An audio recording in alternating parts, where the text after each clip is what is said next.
Ini ciri utama orang soleh. Orang soleh itu kalau nyebut Allah itu tidak bisa sendiri. Pasti bawaannya itu memuji. Makanya niteni kitab karangan wali be ora itu gampang. Kitab itu kalau dikarang wali itu kalau nyebut Allah itu lupa. Ikhya itu kalau sudah bikin mukaddimah nyebut Allah itu sampai panjang.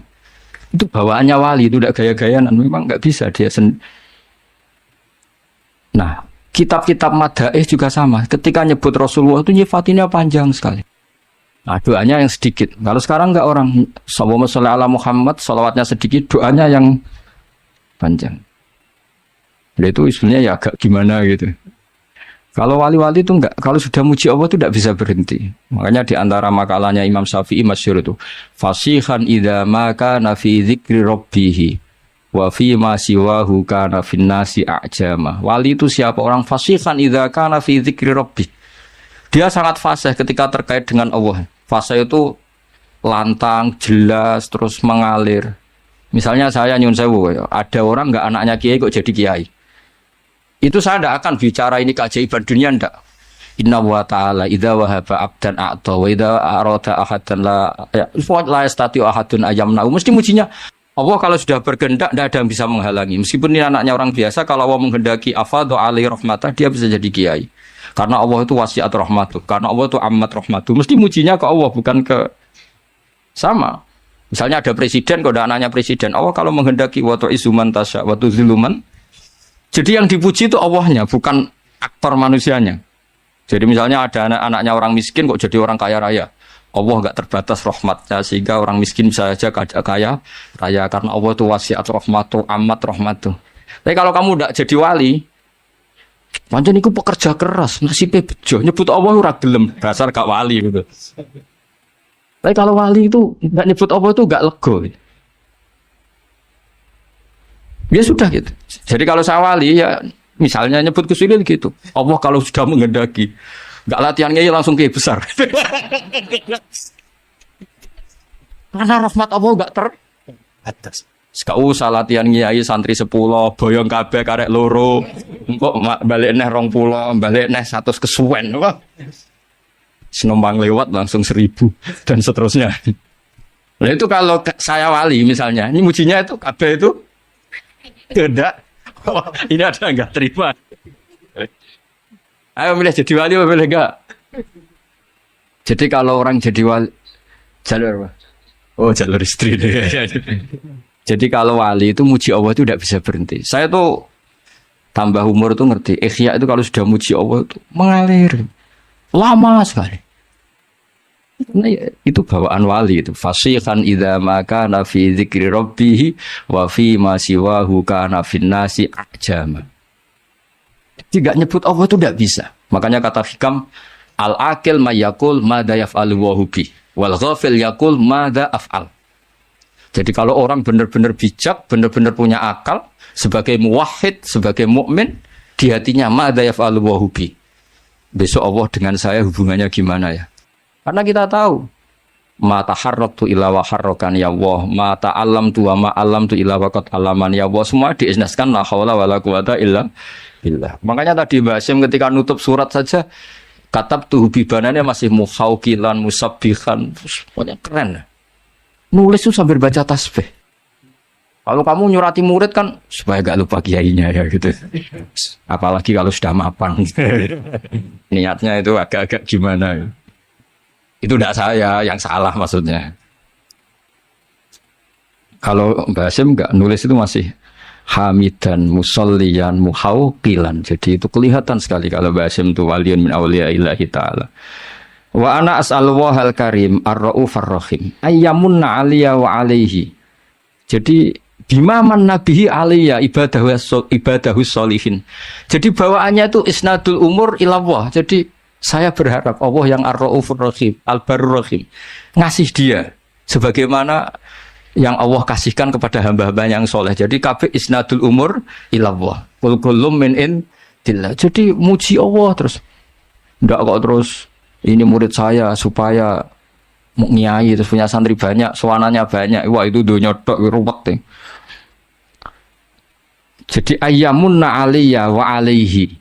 Jadi betapa guru sama murid itu menyatu dulu. Ayyamunna 'aliyya wa alaihi bima man nabi ala ibadihi sholihin.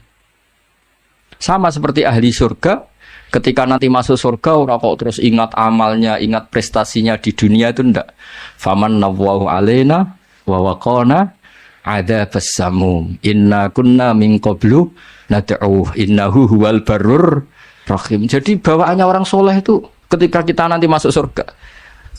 Sampean sebenarnya jajal nak masuk surga itu mesti spontan.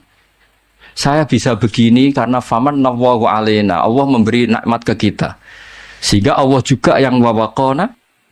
Terus sampai saat terus faman nawwahu alaina waqana adzabasam. Inna kunna min qablu nad'u. Kita dapat nikmat sebanyak ini karena dulu kita minta Allah. Dan karena Allah bawaannya baik, ketika saya minta ya dikabulkan. Innahu wal barrur rahim. Jadi walhasil sama sebagian ahli surga ngendikan gimana ketika masuk surga. Alhamdulillahilladzi adzhaba annal hazan. Inna rabbana laghafurun syakur. Ketika masuk surga dan kita bebas, gak usah beli tanah tapi tanahnya luas. Kalau di sini beli tanah ada urunan barang ribet kan? Urunan lipat no ketua alumni ribet-ribet.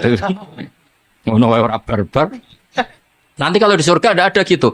Alladzi ahallana daral muqamati min fadli la yamassuna fiha nasabu wa la yamassuna fiha lughub.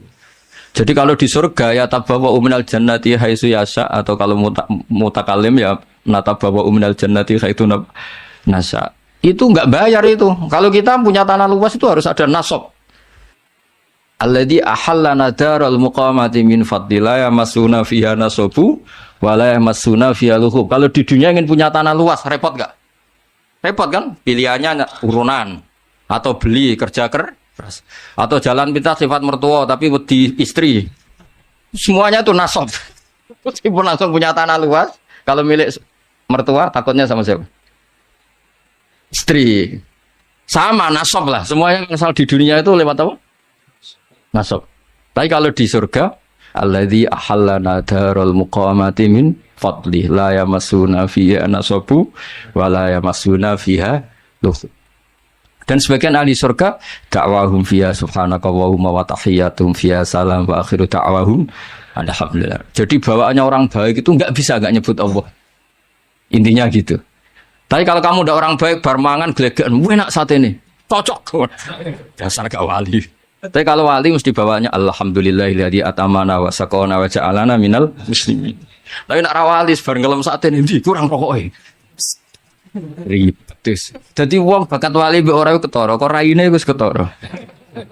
Niki cerita mawon. Sampeyan ora usah tersinggung biasa. Jadi ora usah ngenteni wah ketara lah hasil. Ketara betul. Jadi ukuran wali itu fasihan idza ma kana fi dzikri rabbih wa fi ma siwahu kana fin nasi ajam. Ajam itu kalau ngomong selain Allah itu gak pati fasih. Karena gak tertarik. Wong cilik parman misalnya udah dadi kiai, dadi presiden misalnya atau dadi bupati, kok dadi kiai gede ku piye ya asal usule gak tertarik. Wali lu tertarik inna wa ta'ala idza wahaba 'abdan a'ta wa lam yakun li ahadin man'uhu wa la hadruhu fa inna wa ta'ala idza arada syai'an qala lahu kun fayakunu yamsaka wa bidurin fala kasifala wa yurid kafi khairin fa wa ala kulli syai'in qadir fala radda. Lifat itu kan diulang-ulang di berbagai ayat. Mujinya Allah. Memangnya kenapa kalau orang kecil jadi orang? Kalau Allah sudah mengendaki tidak ada yang bisa menghalangi. Rahmatnya Allah tidak terbatas. Orang kaya bisa dapat, orang miskin bisa dapat, anaknya kiai dapat, yang enggak anak kiai juga. Jadi mujinya Allah. Itu wali. Tapi nak wali malah drengki barang. Nah, wong cilik jadi wong ribet. Ngadepi wong wali ribet. Seorang eling pangeran drengki, aduh sempurna. Iku nak daftar wali tak pelorot yakin. Sora tak lebono. Cara pas apa verifikasi terus rata lebokno wali kok hasud wa ayyaj'ala ilmana saterusé terus sekolah waca terus khalisan liwajhil karim. Saya sudah muji Allah, semoga Allah juga yang menjadikan semua ilmu kita khalisan liwajhil, terus wa ayyan fa'abihil anam, dan semoga manfaati ke banyak orang, wa yaj'alahu barokatan wa rahmatan.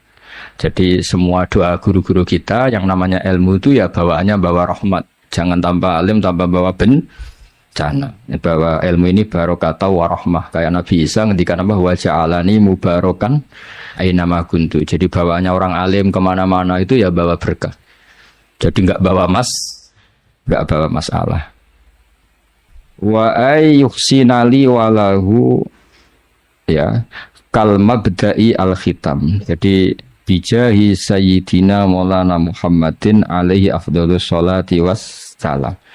Jadi bawaannya wali itu semoga sebagaimana awal beliau ngaji ini baik, anak saya ini ngaji baik.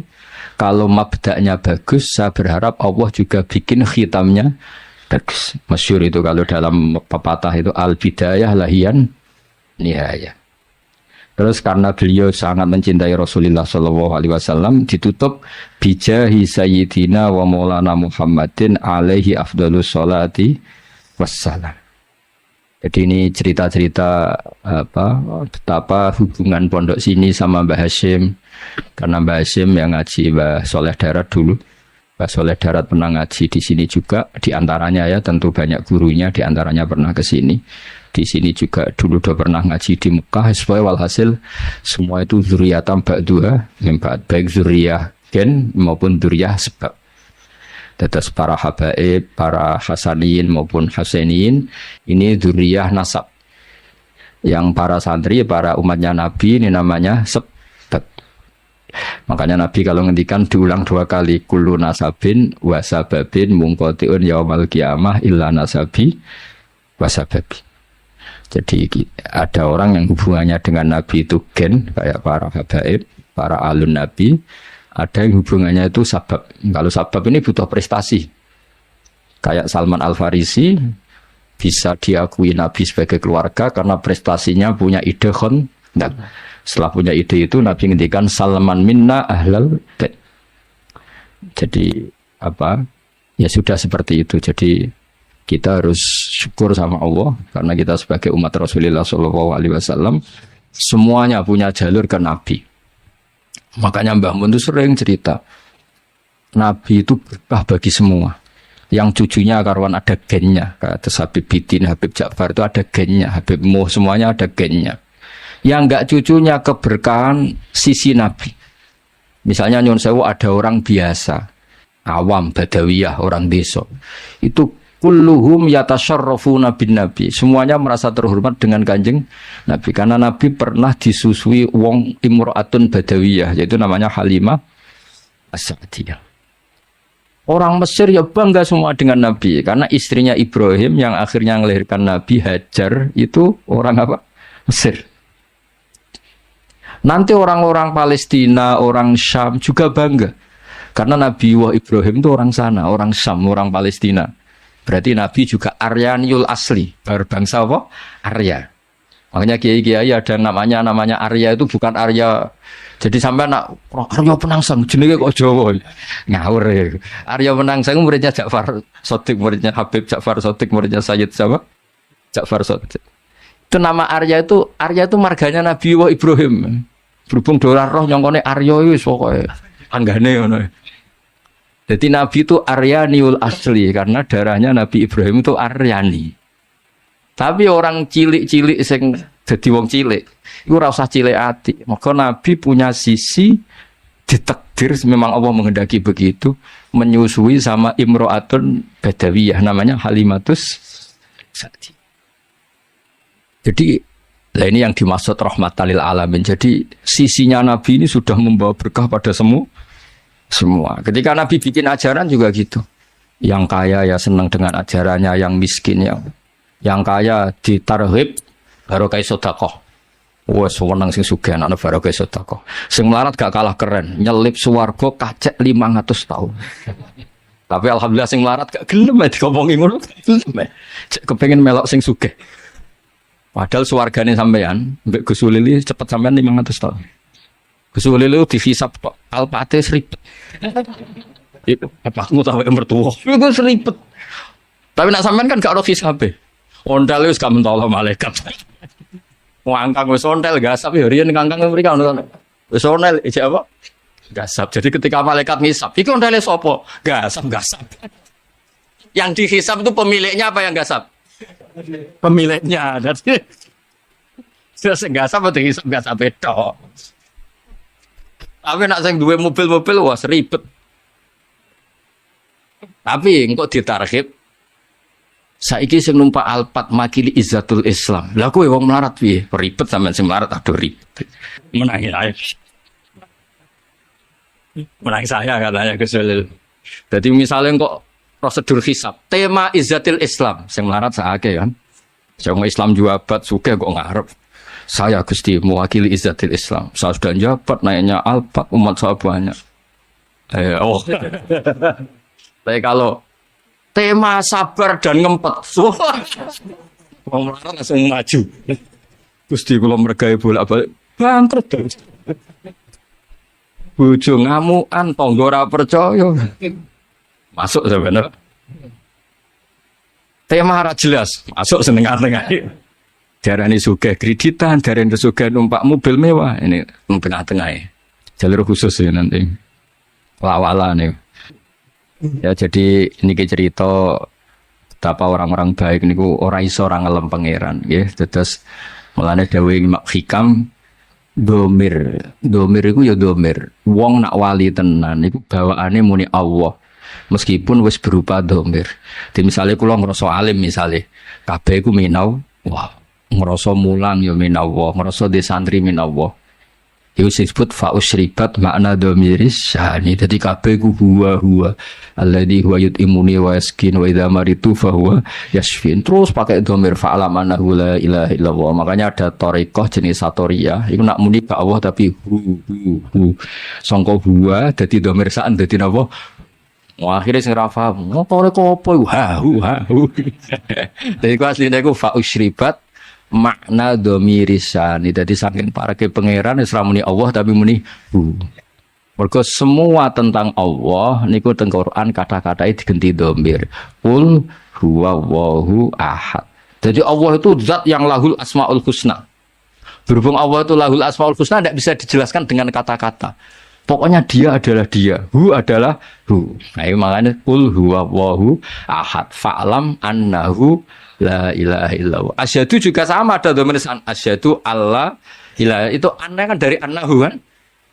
An di situ dari kata apa? Annahu karena ditakhfif terus domir saatnya dibuang. Tapi kalau maknanya masih sama. Asyhadu nyekseni ingsun an satuhune kelakuan annahu la ilaha illallah. Lah berhubung sing penting domir saan itu huwa terus disingkat dadi hu. Akhirnya ana mursyid gawe thariqah hu. Akhirnya itu wiridan hu.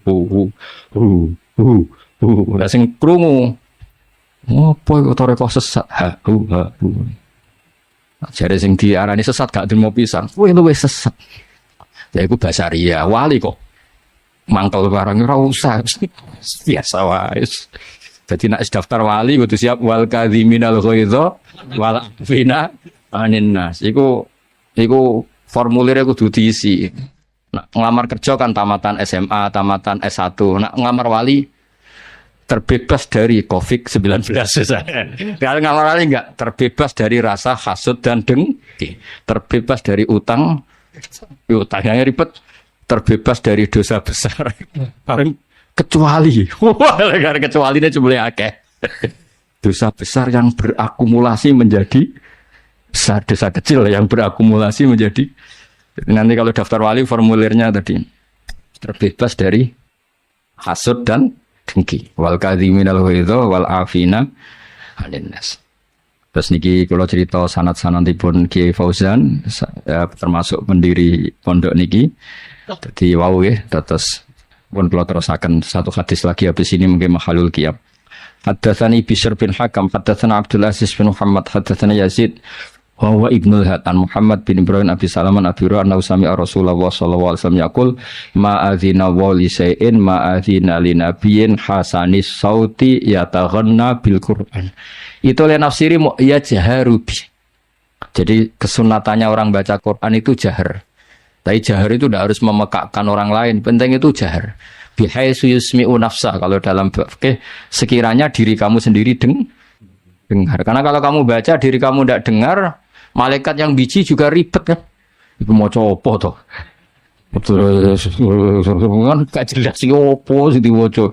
Jadi harus apa ya jaharubi sehingga huruf-hurufnya itu bisa manfaat ke orang lain. Wala tajhar bi sholatika wala tukhafid biha itu di semua tafsir diterangkan faya khudha mingkal Quran. Sebagai riwayat disebut ya khuduna mingkal Qur'ana. Ya Muhammad, ketika kamu baca Quran jahar, setidaknya orang lain bisa mengambil Quran dari kamu. Makanya ngendikane Abdullah bin Mas'ud, akhadtu sab'ina suratan min fi Rasulillah, karena Nabi bacanya jahar sehingga orang lain bisa mengambil. Jadi misalnya ada orang yang fasih baca Quran jahar, setidaknya fasih itu menjadi standar publik karena yang mereka dengar adalah Quran yang fasih. Tapi kalau yang fasih sendiri maca dermemel, oh Quran itu jimat tuh. Tidak nak maca kan ribet. Imam Muslim itu termasuk meyakini maknanya ya tahunna sementing ya jarubi. Jadi tadi maknanya ya tahunna itu ada yang nafsiri istighna, ada yang nafsiri apa? Tahunni agak-agak aronum. Ya, ngoten monggo. Di sini diceritakan percontohan hidup berdampingan ya dengan agama lain. Sami itu ba'dal ulama yaqul. Ada seorang ulama bercerita. Istadofa majusyun Ibrahim al-Khalil. Ada orang majusi karena kelaparan. Dulu itu kan padang Sahara, dulu tidak ada warung, tidak ada hotel, tidak ada restoran. Jadi kalau orang kelaparan mau tidak mau itu harus bertamu ke orang lain supaya dikasih makan. Terus faqala kata Nabi Ibrahim bisyarti antus lima. Dengan syarat Anda harus Islam. Kemudian orang Majusi ini putus asa karena dia tidak mau Islam terus pulang. Terus Allah Ta'ala memberi wahyu ke Nabi Ibrahim fa'auhawahu ilaihi mundu khamsina sanatan nut'imuhu ala kufri. Kata Allah, orang itu sudah menjadi Majusi 50 tahun dan selama ini tak kasih makan. Kamu dimintai makan sehari saja kok minta dengan syarat apa? Islam. Akhirnya Nabi Ibrahim mengejar orang Majusi itu dan kemudian dikasih makan. Jadi cerita-cerita seperti ini juga ada dalam khazanah kita sehingga membentuk perilaku para kiai Indonesia itu toleransinya luar biasa. Juga zaman kita kecil sampai sekarang sering banyak kiai cerita dan itu memang nyata betapa Nabi itu juga memaafkan kesalahan seorang Daksur ya dalam yang cerita yang terkenal itu. Ketika Nabi sendiri ada orang bawa pedang terus tanya, ya Muhammad, sekarang siapa yang bisa menghalangi engkau dari saya? Orang ini bawa pedang. Karena Nabi seorang Nabi yang sangat dekat Allah, Nabi matur Allah. Gitu. Kemudian orang itu gemetar, pedangnya jatuh. Terus dipegang Nabi, sekarang kamu yang bisa menghalangi siapa? Dia bilang la ahada, tak seorang pun. Singkat cerita, kemudian Nabi memaafkan orang itu. Jadi cerita-cerita itulah yang menjadikan kita bisa hidup berbangsa dan bernegara. Jadi memaafkan itu kata kunci dalam bersosialisasi, baik dengan keluarga, dengan tetangga, dengan semua warga Indonesia. Kedua, saya baca kitab Asy-Syifa. Asy-Syifa ini kitab tentang kelebihan-kelebihan Rasulullah SAW. Di antara pokok dari sifat dasar Nabi itu adalah pemaaf. Suatu saat Nabi ngalamin luka dan luka itu disebabkan oleh musuh-musuhnya. Kemudian ada di antara yang memberi saran ke Nabi lau da'au ta'alaihim. Mbok jenengan maksud no mereka karena mereka sudah melukai engkau terus sudah biadab sama engkau. Tapi Nabi menjawab, ini di halaman 73 dalam kitab Hukukul Mustafa karangannya Qodiyat, judulnya itu Asy-Syifa. Ini lam upas la'anan. Saya ini tidak ditugaskan Allah untuk menjadi tukang laknat, untuk menjadi orang yang sukanya menghabisi yang lain. Walakinni bu istudayan warahmatan. Tapi saya diutus untuk berdakwah yang baik, warahmatan dan menjadi rahmat. Terus Allahumma hdi qaumi fa innahum la ya'lamun. Ya Allah beri hidayat kaum saya karena perilakunya demikian itu disebabkan karena ketidaktahuan. Jadi ini pelajaran bagi kita bahwa perilaku sosial yang kurang baik dari tetangga itu jangan-jangan kita tidak cukup memberi mereka edukasi atau pengetahuan atau sosial.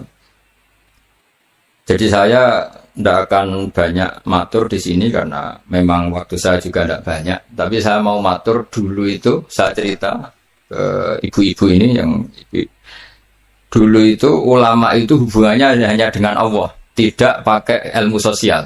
Ini penting. Ilmu sosial itu bisa jengkelkan. Misalnya kalau saya baik sama tetangga, tetangga saya tidak baik itu bisa jengkel. Atau baik sama istri ternyata malah lama bisa jengkel. Baik sama tamu ternyata malah tamunya kurang sopan atau mengganggu itu bisa jengkel. Sehingga dulu Nabi itu kalau menyuruh kebaikan itu mangkana yu'minu billahi wal yaumil akhir falyukrim dhaifahu falyukrim jaruhu.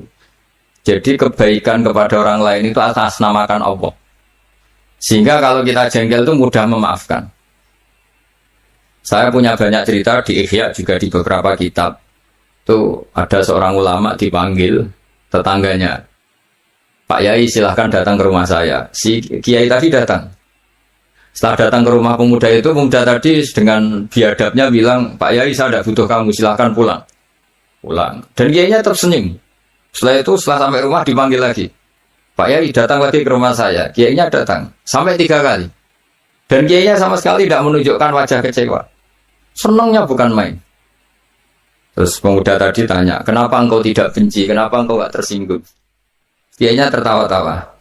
Nah, saya datang ke kamu itu bukan karena apa-apa. Memang Allah menyuruh saya ini memuliakan tangga.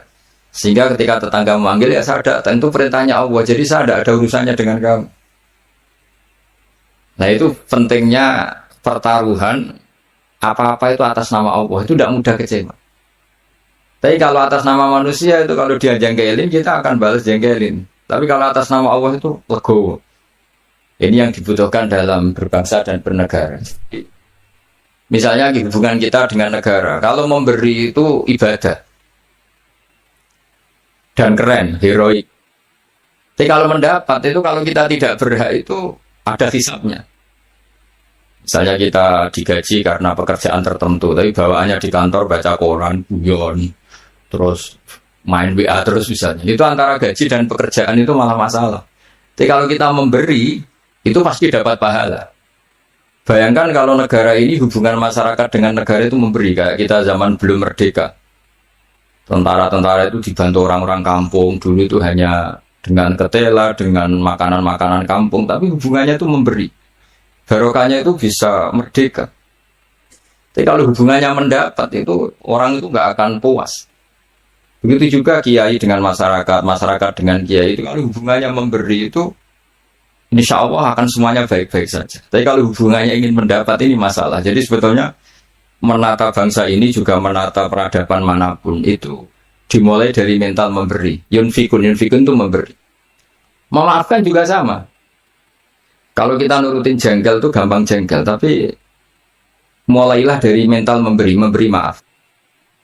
Makanya Rasulullah itu ketika ada sahabat marah sama pembantunya, kata Nabi, marahnya Allah itu lebih dahsyat ketimbang marah kamu pada pembantu. Terus sahabat tadi tanya, lalu supaya Allah tidak marah ke saya gimana? Terus Nabi jawab, Allah atas untuk kamu sendiri jangan mudah marah. Jadi semua kekacauan sosial itu kan karena kita sadar punya hak, kemudian kalau terganggu kita marah. Gara-gara marah melahirkan pemecatan, melahirkan macam-macam, akhirnya melahirkan dendam macam-macam. Jadi dalam bulan Syawal ini kita harus berlatih memaafkan. Ya, jadi minal aidin wal faizin. Saya beri beberapa contoh. Jadi tadi sudah contoh daksur, terus Nabi menjawab, saya tidak diutus Allah untuk sebagai pelaknat, tapi walakin bu'istu da'iyya wa rahmah. Terus ada lagi cerita tentang orang Badui. Orang Badui itu orang primitif yang kurang berperadaban. Itu datang ke Nabi kemudian memaki-maki Nabi, Muhammad, engkau jadi pemimpin harus yang adil. Gak boleh tidak adil.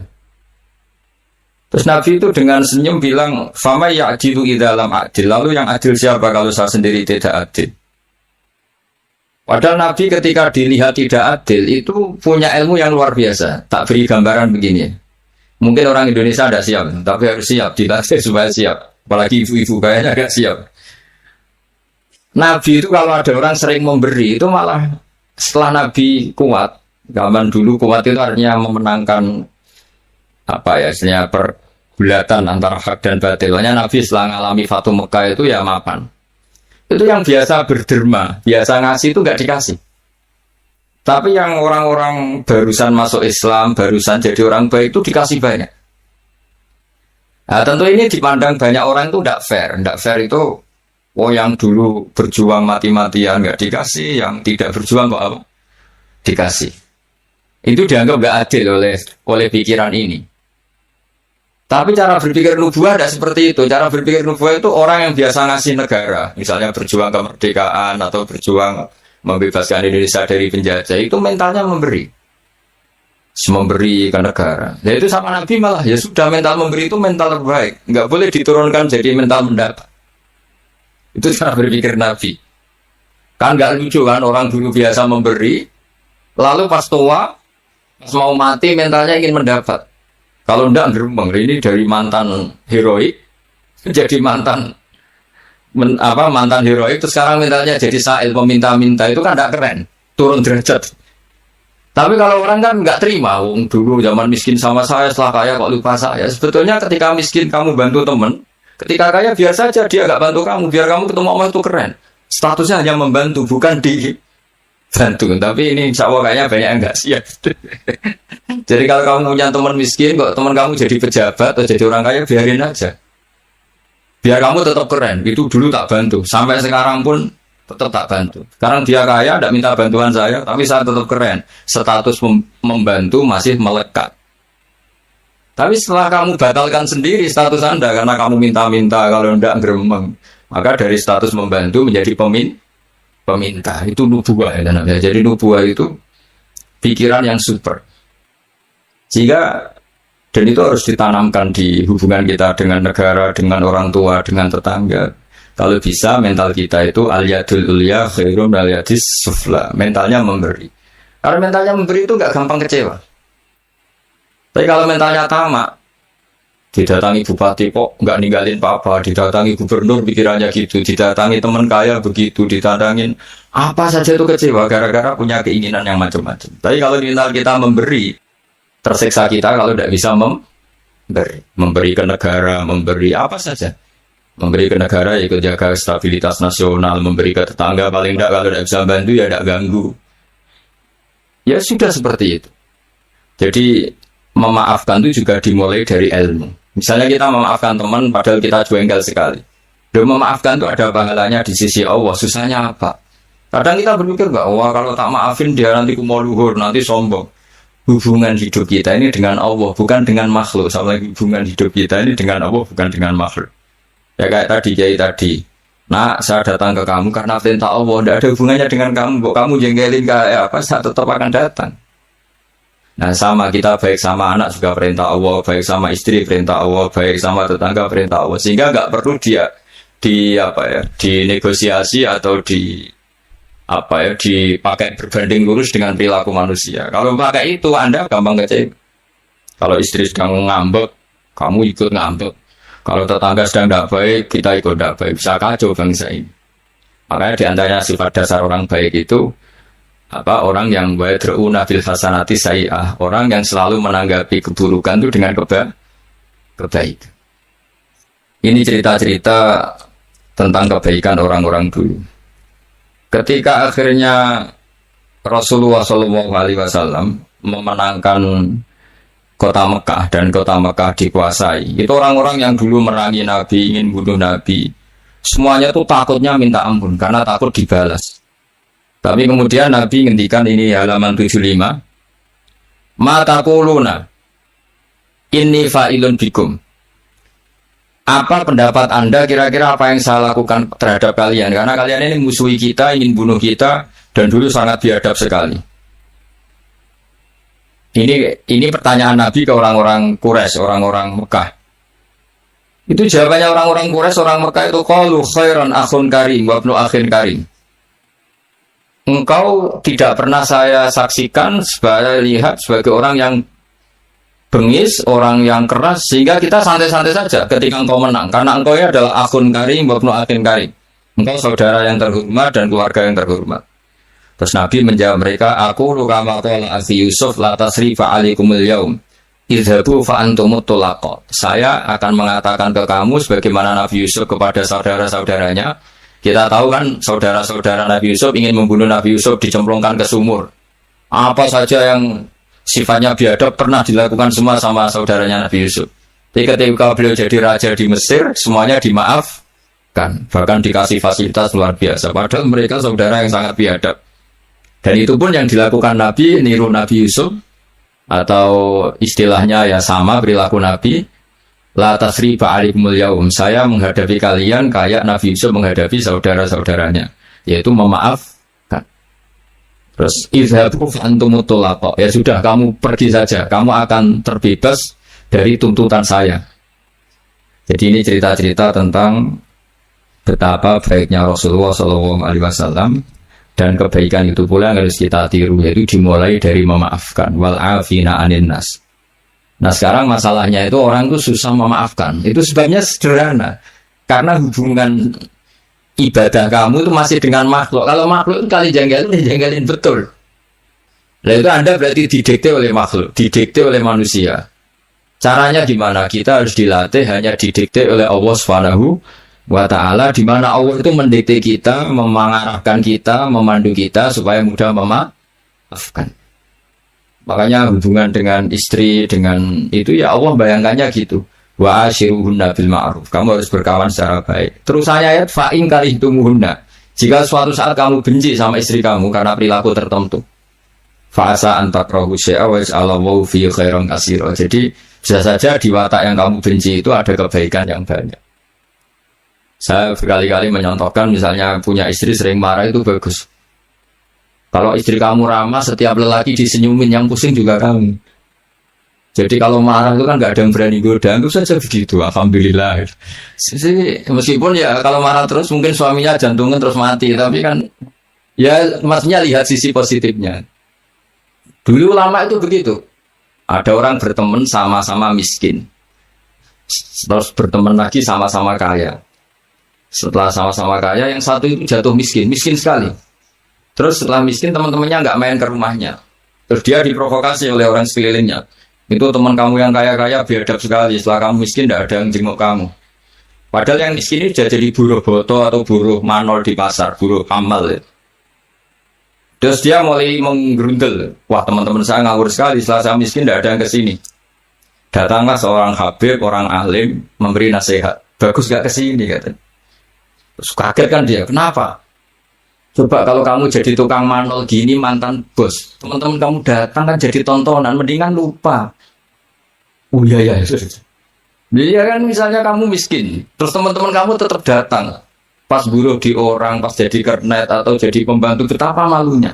Bagus mana yo? Bagus dilupakan apa bagus diingat? Bagus dilupakan. Jadi orang itu harus melihat sisi bahwa di balik kodok-kodar Allah ini ada hikmah yang kita tidak tahu. Ya sama, misalnya ada perempuan cantik, dulu semua lelaki melihat. Orang saya itu kukulan, bagus dilihat apa bagus enggak coba? Bagus enggak kan? Yang orang kaya dulu naik muka mobil saja enggak mau. Bawa handuk saja enggak mau. Bawa tas saja enggak mau. Setelah jadi miskin, jadi tukang manol di pasar, tukang angkut barang. Terus teman-temannya tetap datang. Mendingan datang apa enggak? Enggak kan, daripada jadi tonton. Ya, di sini tuh kearifan ulama, orang tuh harus dilatih. Makanya saya ini ditamani orang ya seneng, enggak ya seneng. Kalau ditamani seneng ya nambahi konco, enggak ya seneng, berarti dosanya enggak diganggu, semuanya tak anggap seneng semua hidup.